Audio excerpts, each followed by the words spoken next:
Welcome to This Explainer. Today, we're going to dive right into the profound contrast between what nature provides and what we as humans construct. Every single day, we walk the line between these two totally distinct worlds. And honestly, understanding where one ends and the other begins is the very first step to really understanding our planet. Picture this. You look out your window, and on one side you have these gorgeous, rolling green hills under a bright sky.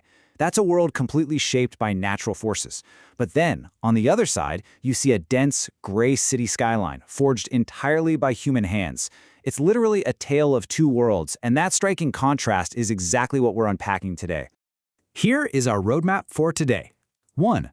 Two different worlds. 2. What is an ecosystem? 3. The sky above us. 4. The ground below us. And 5. Remembering the key parts.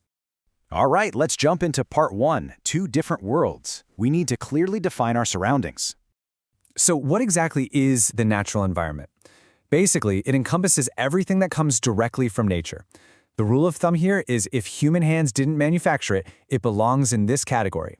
It's the baseline of our planet, the raw, original state of the Earth before we ever started building on it.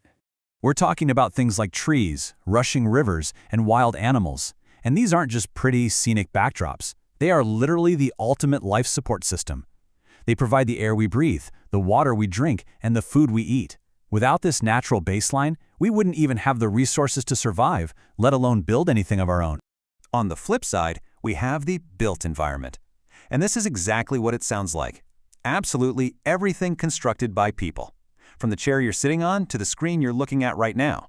If human labor designed and built it, it lives in this category. Think about houses, schools, and roads. The built environment is the infrastructure of human civilization. It's super important because it gives us places to live, spaces to work, and creates the physical networks that help our communities actually grow and function.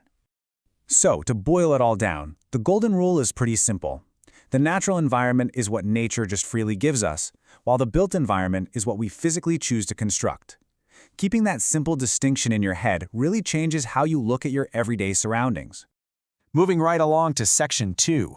What is an ecosystem? Let's look at life working together. An ecosystem is essentially a dynamic group of living things and their physical surroundings, all working together. It isn't just a random collection of plants and animals hanging out in the same place.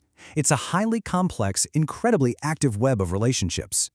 Check this out. Notice how every single piece relies on the others? The deer and the bear depend on that pond for hydration. The water provides a perfect habitat for the fish, and the trees draw their nutrients straight out of the soil. Everything exists in a perfectly balanced, interconnected loop. If you change one thing, it impacts the whole system. Whether we're looking at a vast, dense forest or just a tiny little pond, these ecosystems are absolutely vital. Why? Because they maintain nature's delicate balance and support a massive variety of plants and animals. When an ecosystem is healthy, it operates like a perfectly tuned engine. Okay, let's look up for section 3, the sky above us, exploring the atmosphere. The atmosphere is basically our planet's invisible shield. It's that protective blanket of air totally surrounding the Earth. It's an unseen but incredibly powerful part of the natural environment that we interact with constantly.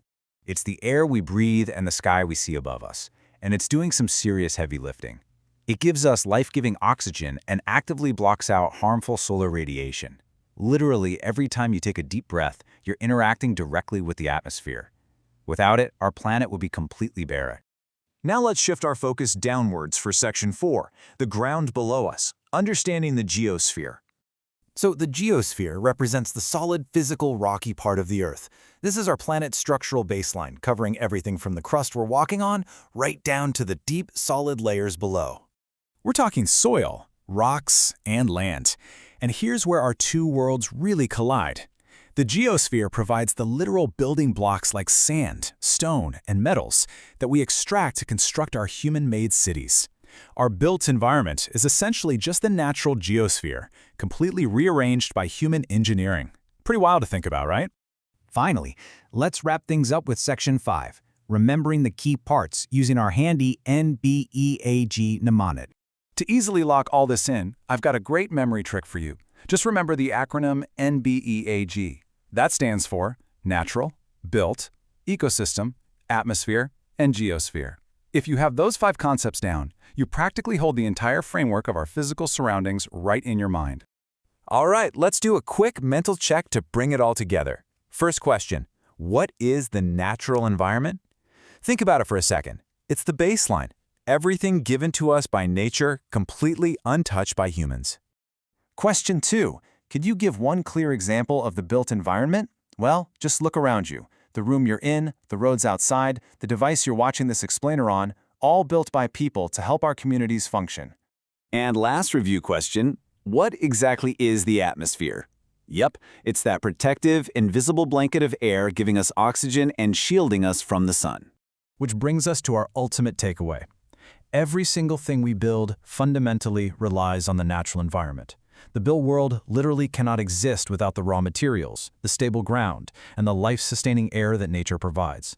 They are 2 distinct worlds, sure, but they are forever tethered together. So, as we continue to relentlessly expand our built environment, the really provocative question we have to ask ourselves is this: at what point does human construction fundamentally break the natural systems it depends on to survive?